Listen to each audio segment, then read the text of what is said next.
تو ٹائگر کا چہرہ ایک لمحے کے لیے بگڑ گیا، لیکن پھر اس نے اپنے آپ پر قابو پا لیا۔ میں بھی یہی چاہتا ہوں کہ تمہارا سوشل سٹیٹس بڑھے۔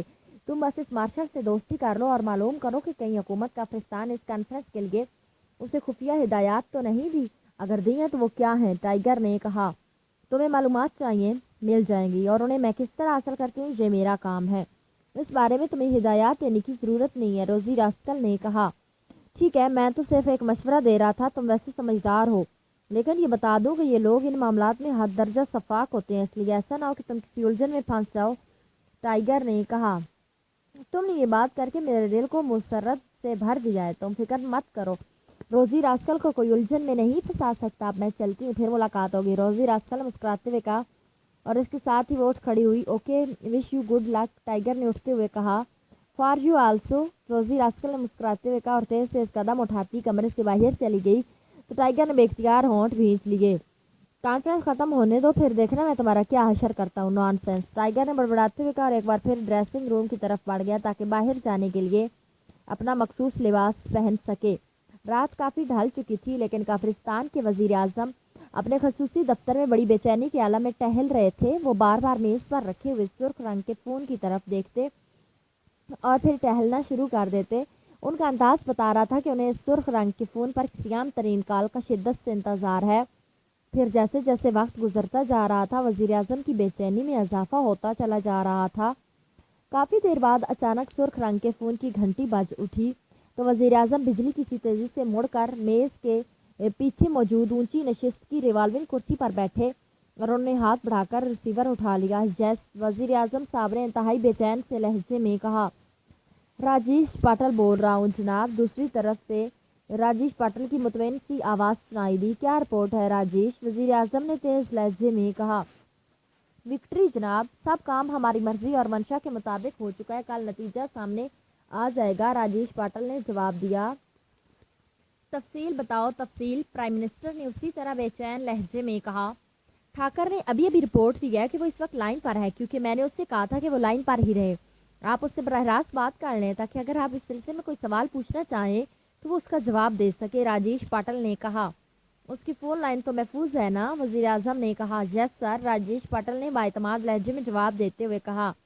کراؤ بات، وزیر اعظم نے کہا۔ جناب، میں ٹھاکر بول رہا ہوں۔ چند لمحوں کی خاموشی بعد ٹھاکر کی آواز سنائی دی۔ کیا رپورٹ ہے؟ تفصیل بتائیں، وزیر اعظم نے کہا۔ جناب، صبح کانفرنس کی اختتامی نشست ہے جس کی صدارت پاکستان کے صدر کر رہے ہیں۔ کارمن وفد یہاں کے ہوٹل سی روز میں ٹھہرا ہوا ہے۔ اس وقت میں 2 عورتیں اور 4 مرد شامل ہیں۔ وفد کے سربراہ معروف کارمن ادیب سراسٹر ہیں۔ کانفرنس ہال میں سراسٹر اور ان کے وفود کی نشستیں ڈائس کے بالکل قریب ہیں۔ مارشل کا قد و قامت سراسٹر جیسا ہے۔ ہم نے تمام انتظامات مکمل کر لیے ہیں، اس لیے آج کی نشست کے اختتام کے بعد ڈنر کے دوران جب سراسٹر اپنی عادت کے مطابق باتھ روم میں گئے تو ہمارے آدمی وہاں موجود تھے۔ باتھ روم میں سراسٹر کو بے ہوش کر کے خفیہ طور پر نکال لیا گیا اور اس کی جگہ مارشل نے جو پہلے سے اس کام کے لیے تیار تھا لے لی۔ مارشل اس دوران سراسٹر کی عادات و اطوار کو بھی اچھی طرح فلموں کے ذریعے چیک کر چکا تھا اور اس نے ان کے لہجے اور آواز کی بھی انتہائی کامیاب نقل کرنے کی پریکٹس بھی کر لی ہے۔ جب باتھ روم سے مارشل سراسٹر کے روپ میں واپس ڈنر میں گیا تو کوئی بھی اس تبدیلی کو نہ پہچان سکا اور ڈنر بخیر خوبی ختم ہو گیا اور مارشل وفد کے ساتھ وہاں سے ہوٹل اپنے کمرے میں پہنچ گیا۔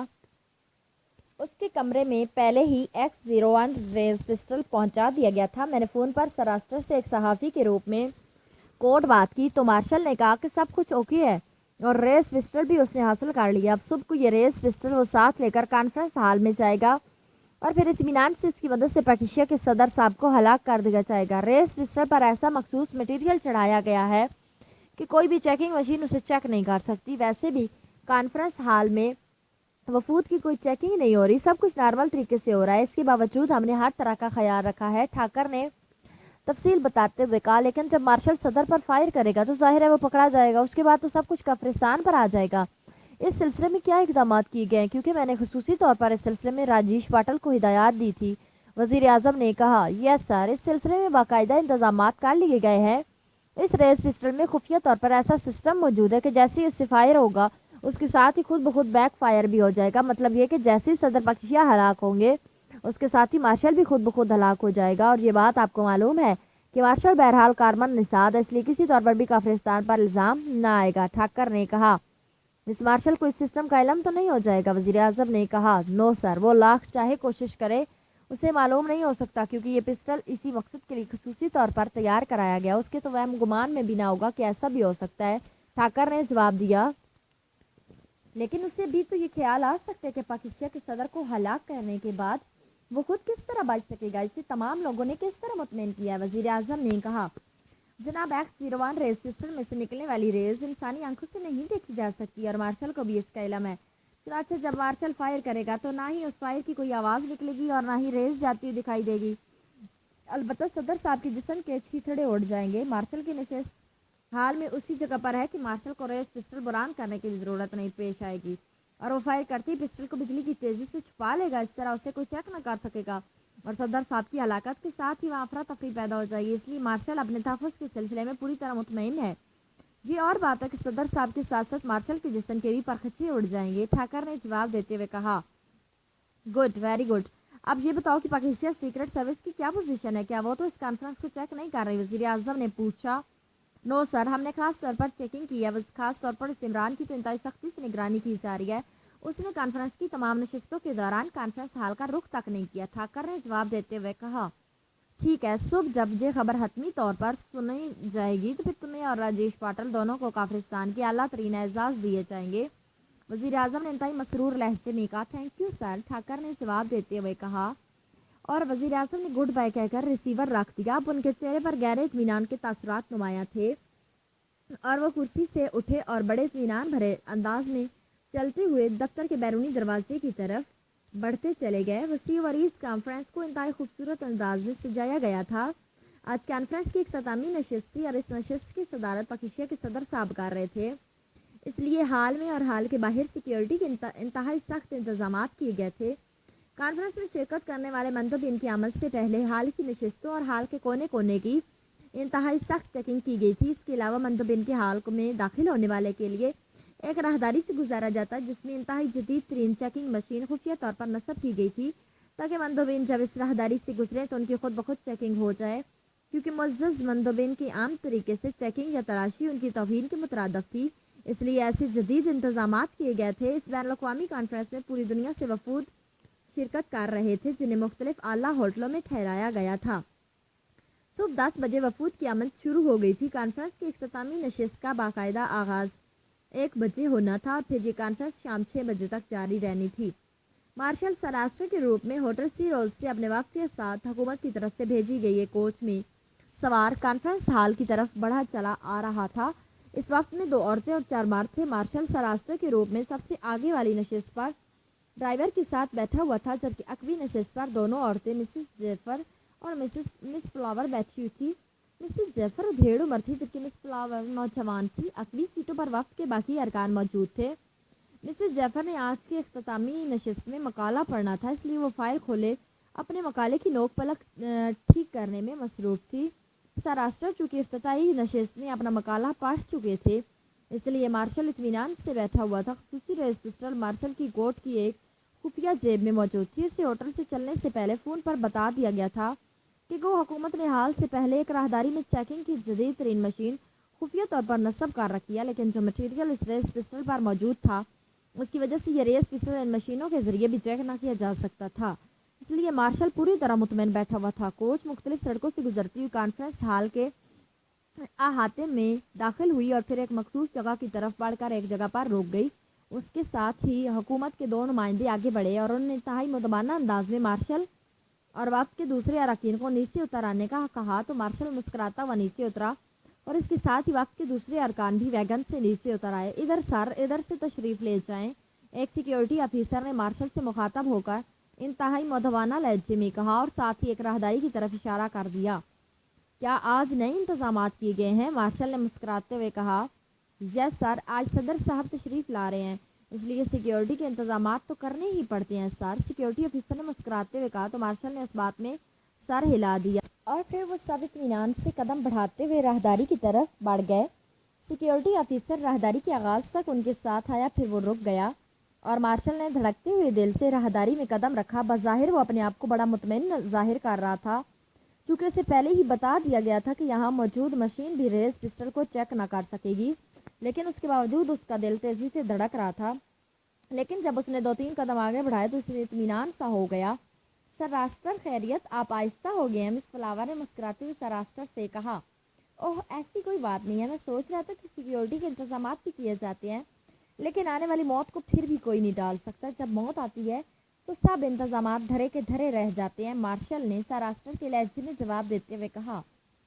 سر موت تو واقعی نہیں ٹال سکتی، لیکن انتظامات تو پھر بھی کرنے ہی پڑتے ہیں، کسی کو بھی نہیں معلوم کہ موت نے کس وقت آنا ہے، مس فلاور نے مسکراتے ہوئے کہا، اور مارشل نے اس بات میں سر ہلا دیا۔ اب اس لڑکے کو کیسے بتاتا کہ اور کسی کی موت آئے یا نہ آئے، لیکن پکیشیا کے صدر کی موت بہرحال آ چکی ہے اور اٹل ہے۔ راہداری سے گزرنے کے بعد جب مارشل اور اس کا وفد ہال میں داخل ہوئے تو مارشل کے چہرے پر انتہائی اطمینان کے تاثرات ابھر آئے۔ ہال میں موجود افسران نے انہیں خوش آمدید کہا اور ان کی سیٹوں تک ان کی رہنمائی کی۔ مارشل کو چونکہ پہلے ہی بتا دیا گیا تھا کہ اس کی سیٹ کون سی ہے، اس لیے وہ اطمینان سے جا کر سیٹ پر بیٹھ گیا۔ ایک قطار میں 2 سیٹیں تھیں اور ہر سیٹ کے سامنے باقاعدہ ڈیسک بنایا گیا تھا تاکہ اگر کوئی آدمی نوٹس لینا چاہے یا کاغذات رکھنا چاہے تو اسے آسانی ہو۔ ہر ڈیسک کے اوپر والی سطح کے نیچے ایک گہرا خانہ بنا ہوا تھا۔ مارشل اپنی سیٹ پر بیٹھ گیا۔ اس کے ساتھ والی سیٹ پر مسز جیفر بیٹھی ہوئی تھی اور وہ مسلسل اپنے مقالے کے کاغذات پڑھنے کی طرف متوجہ تھی۔ ان کے عقب میں مس فلاور کے ساتھ ایک مرد تھا اور ان کے عقب میں وقت کے دوسرے ارکان بیٹھے ہوئے تھے۔ سامنے ڈائس پر ایک طرف روسٹرم رکھا ہوا تھا جس پر مائک لگے ہوئے تھے۔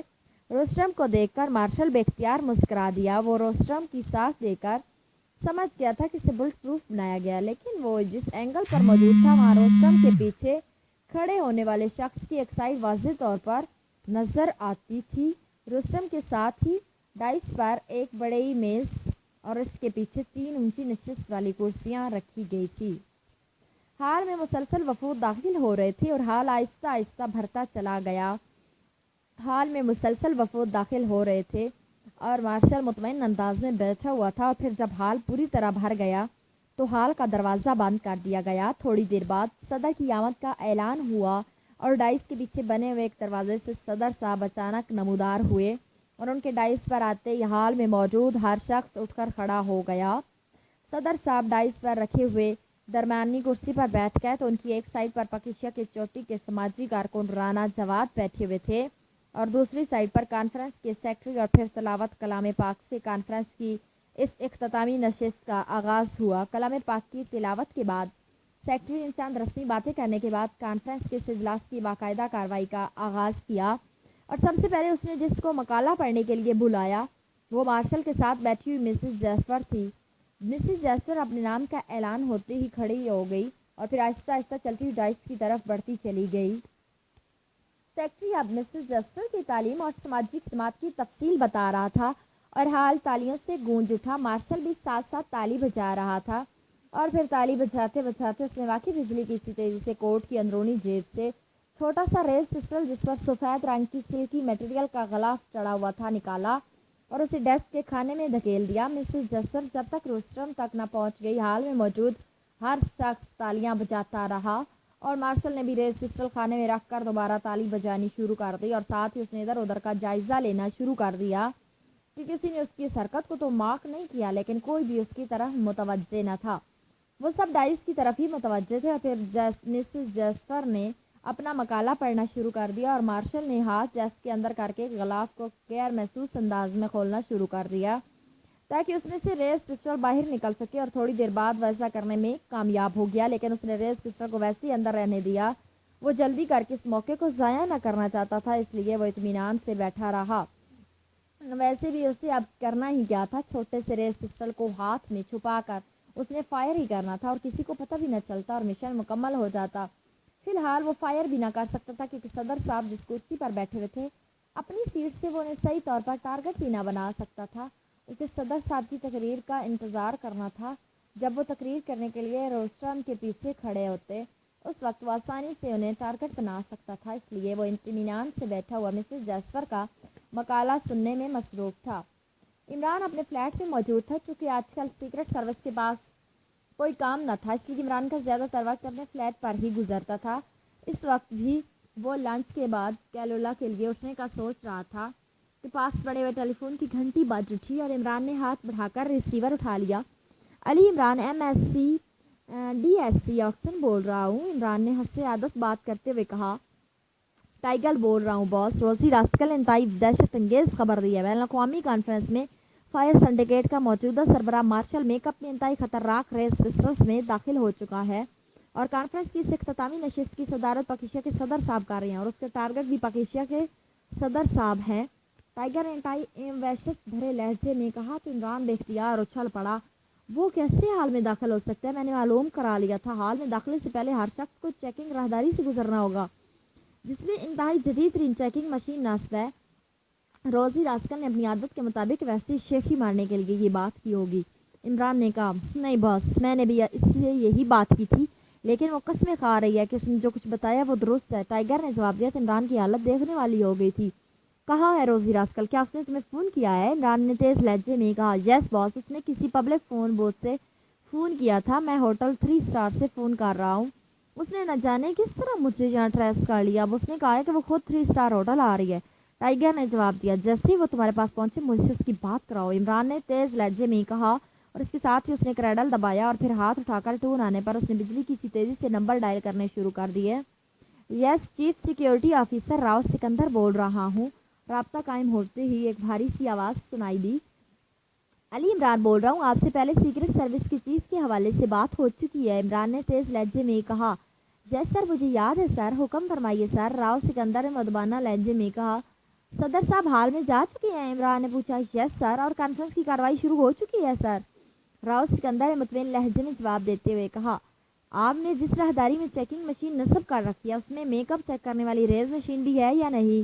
عمران نے پوچھا میک اپ چیک کرنے والی ریز مشین؟ نو سر، اس کی کیا ضرورت تھی، ہم نے تو صرف اسلحہ چیک کرنا تھا، اس کانفرنس میں میک اپ کر کے کس نے آنا تھا سر؟ راؤ سکندر نے انتہائی حیرت بھرے لہجے میں کہا کون کون سی مشینیں نصب ہیں، تفصیل تو ہوگی آپ کے پاس؟ عمران نے کہا یس سر، 6 مشینیں ہیں سر، میں تفصیل بتاتا ہوں سر، ایک منٹ۔ راؤ سکندر نے جواب دیا اور چند لمحوں خاموشی کے بعد اس نے مشینوں کے نام اور ان کی رینج بتانی شروع کر دی۔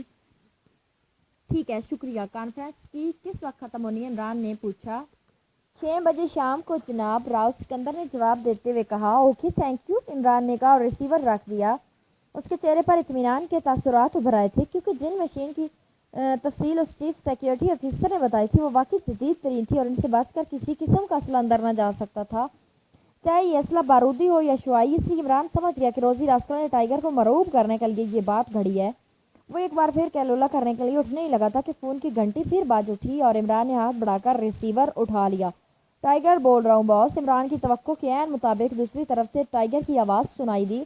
وہ تمہاری روزی راسکل پہنچ گئی ہے؟ عمران نے مسکراتے ہوئے کہا یس باس، لیکن اس کا کہنا ہے کہ وہ فوری طور پر آپ سے خود ملنا چاہتی ہے۔ اس نے کہا ہے کہ صدر پاکیزا کی جان اس وقت شدید خطرے میں، اگر وہ چاہیں تو ان کی جان اب بھی بچ سکتی ہے، لیکن اس کے لیے اسے آپ کی مدد کی ضرورت ہے۔ میں اسے لے کر آ رہا ہوں فلیٹ پر۔ دوسری طرف سے ٹائیگر نے تیز لہجے میں کہا اور اس کے ساتھ ہی رابطہ ختم ہو گیا۔ اب تو اس کا نام روزی راسکل کے بجائے روزی عیارہ رکھ دینا چاہیے، عمران نے مسکراتے ہوئے کہا اور ریسیور رکھ دیا۔ ظاہر ہے اب اس کی کیلولا کرنے والا پروگرام مکمل نہ ہو سکتا تھا۔ سلمان بھی اس وقت موجود نہ تھا، وہ لنچ کے برتن سمیٹنے کے بعد کسی کام سے چلا گیا تھا۔ تھوڑی دیر بعد کال بیل کی آواز سنائی دی تو عمران کرسی سے اٹھا اور تیز قدم اٹھاتا بیرونی دروازے کی طرف بڑھ گیا۔ اسے معلوم تھا کہ سلمان باہر سے دروازہ بند کر گیا ہوگا تاکہ باہر سے اسے کوئی نہ کھول سکے، جبکہ اندر سے بھی مخصوص انداز میں ہینڈل گھمانے کے بعد ہی دروازہ کھول سکتا تھا۔ عمران نے دروازے کے قریب جا کر ہینڈل گھمایا اور دروازہ کھول دیا۔ دروازے پر روزی راسکل اور ٹائیگر کھڑے تھے۔ ٹائیگر کے چہرے پر وحشت اور پریشانی نمایاں تھی جبکہ روزی راسکل کے چہرے پر پراسرار سی مسکراہٹ تیر رہی تھی۔ آؤ ویسے جوڑی بڑی شاندار ہے، عمران نے ایک طرف ہٹتے ہوئے مسکرا کر کہا۔ باس معاملات واقعی بے حد خراب ہیں، ٹائیگر نے اندر آتی وحشت بھرے لہجے میں کہا۔ کیوں، کیا ہوا؟ کیا روزی راسکل نے انکار کر دیا؟ عمران نے مسکراتے ہوئے کہا۔ روزی راسکل کے اندر آنے پر اس نے دروازہ بند کر کے ہینڈل لگا دیا تاکہ سلمان جب واپس آئے تو اسے وہ خود ہی کھول لے، اس لیے اس نے چٹکی نہ لگائی تھی، ورنہ عام طور پر وہ اندر سے چٹکنی لگاتے تھے تاکہ کسی بھی طرح دروازہ باہر سے نہ کھولا جا سکے۔ انکار؟ کیسے انکار؟ ٹائیگر نے چونک کر پوچھا۔ شادی سے، عمران نے ڈریسنگ روم کی طرف بڑھتے ہوئے مسکرا کر کہا۔ تو روزی راسکل بے اختیار ہنس پڑی۔ ابھی میں نے شادی کا ارادہ ہی نہیں کیا، اس لیے اقرار سے انکار کا کیا سوال؟ ویسے جب میں نے ارادہ کر لیا تو پھر ٹائیگر کی یہ ضرورت ہی نہ ہوگی کہ انکار کر سکے۔ ٹائیگر کے جواب سے پہلے ہی روزی راسکل نے ہنستے ہوئے کہا